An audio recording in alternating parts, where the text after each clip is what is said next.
नमस्कार दोस्तों, स्वागत है आपका प्रयागराज चैनल पर। संपादकीय मैटर है, ध्यानपूर्वक लिखिएगा। अच्छा मैटर है, डिक्टेशन 5 सेकंड में शुरू होगी। चैनल पर नए हैं तो ज़रूर सब्सक्राइब कर लें, शेयर करें, कमेंट करें। Ready, start.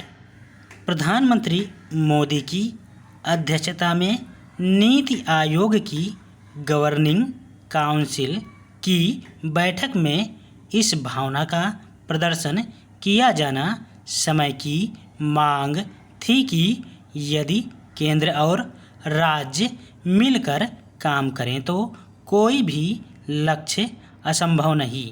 इस बैठक में 2047 तक देश को विकसित बनाने के लिए इस पर जोर दिया गया कि विकसित भारत का लक्ष्य राज्यों को विकसित करके ही पाया जा सकता है।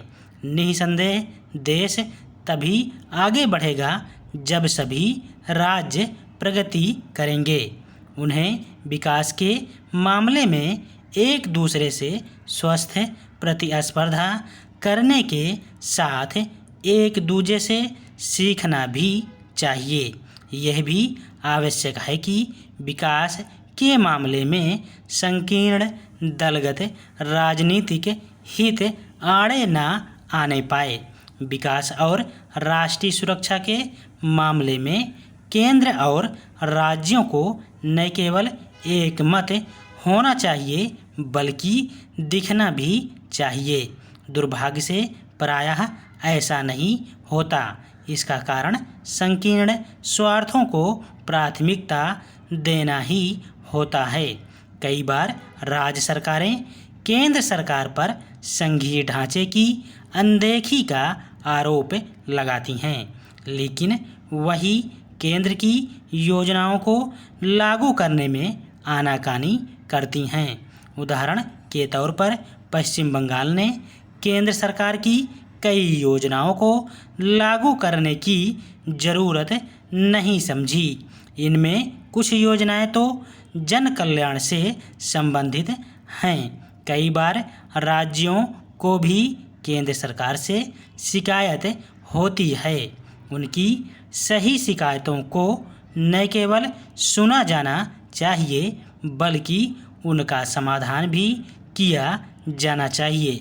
शिकायतों पर आरोप प्रत्यारोप का सिलसिला कायम होने से किसी का भला नहीं होता।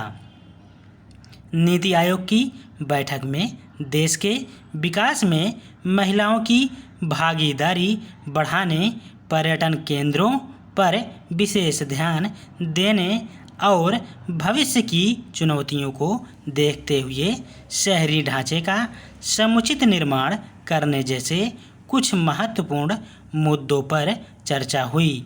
ऐसे सभी मुद्दों पर ध्यान दिया जाना चाहिए और सही तरीके से शहरीकरण पर तो विशेष रूप से, क्योंकि शहर ही विकास के इंजन हैं।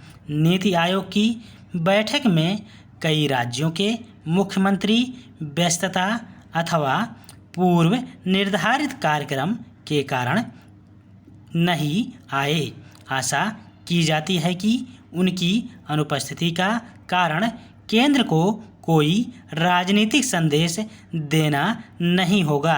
यह विचित्र है कि नीति आयोग की जिस बैठक में कांग्रेस शासित राज्य के मुख्यमंत्री भी आए, उसे लेकर पार्टी महासचिव जयराम रमेश की प्रतिक्रिया घोर नकारात्मक रही। उन्होंने बैठक खत्म होने के पहले ही उसे निरर्थक करार दिया और नीति आयोग को अयोग्य निकाय भी कह दिया।